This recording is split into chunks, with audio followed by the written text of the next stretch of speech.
Κύριε Σόλων, με όλο το σεβασμό, ποιοι είναι αυτοί? Ο Φώτης. Καλό παιδί, αλλά τον έφαγαν τα όρη, τα βουνά και το τρέξιμο. Αυτός είναι ο Νότης, γκαντέμις και κυκλοθυμικός.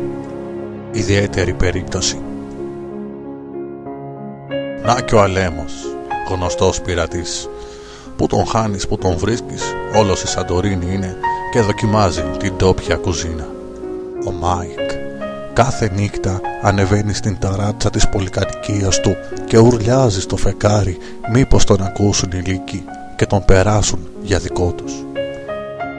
Ο Θοδωρής και ο Νίκος, οι άρχοντες του hip hop. Καλά παιδιά είναι, αλλά μεγάλα ρεμάλια.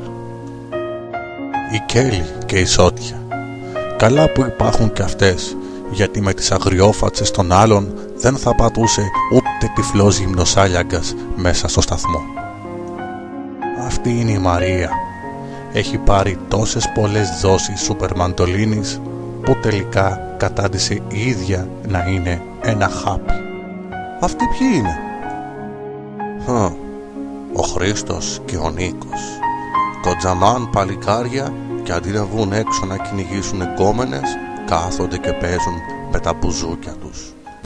Θεέ μου, τι μπάζα είναι αυτά που έχουμε μαζέψει. Να μου το θυμηθείς, θα το κλείσουμε το μαγαζί.